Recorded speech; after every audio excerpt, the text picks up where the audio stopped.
અમદાવાદની એક બહુ વિચિત્ર ઘટના છે. ઘટના એવી છે કે અમદાવાદના ચાંદખેડા વિસ્તારમાં એક પરિવાર રહે છે. પરિવારમાં કુલ 6 સભ્યો છે. જે સભ્યો છે એમાં વિમલ અને ભાવના પતિ પત્ની છે. વિમલના માતા પિતા પણ સાથે રહે છે.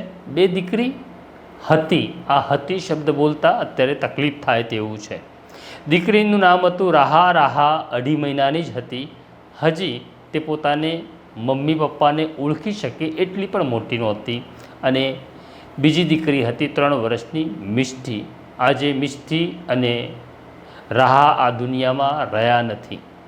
માતા પિતાની સ્થિતિ ખરાબ હતી. બંને હોસ્પિટલમાં હતા. માતા ભાવના હજી પણ દવાખાનામાં છે. 2 દીકરીઓના મોત પછી મામલો અમદાવાદ પોલીસ પાસે આવ્યો.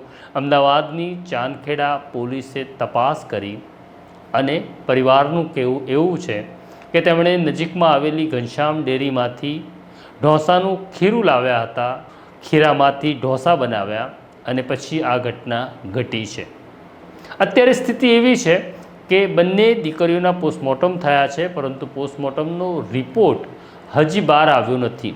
ખરેખર મૃત્યુનું કારણ હજી પણ પોલીસને સમજાયું નથી. પણ બીજી તરફ માધ્યમો, ટેલિવિઝન ચેનલો અને અખબારો આરોપ મૂકી રહ્યા છે કે આ હત્યા છે અને આ હત્યા વિમલ અને ભાવનાએ કરી છે એવો આરોપ તેમની ઉપર મુકાઈ ગયો છે. ઘણી વખત અદાલત સજા કરે તેની પહેલાં માધ્યમો પોતાની સજાનો હુકમ કરી દેતા હોય છે. માધ્યમોએ આ મામલે ઉતાવળ જરૂર કરી છે. હજી સત્ય બહાર આવવાનું બાકી છે. પણ આ સત્ય શું છે અથવા શું હોઈ શકે તે જાણવાનો અમે પ્રયત્ન કર્યો અને અમે આ મામલાની તપાસ કરી રહેલા ઘણા બધા અધિકારીઓ સાથે વાત કરી.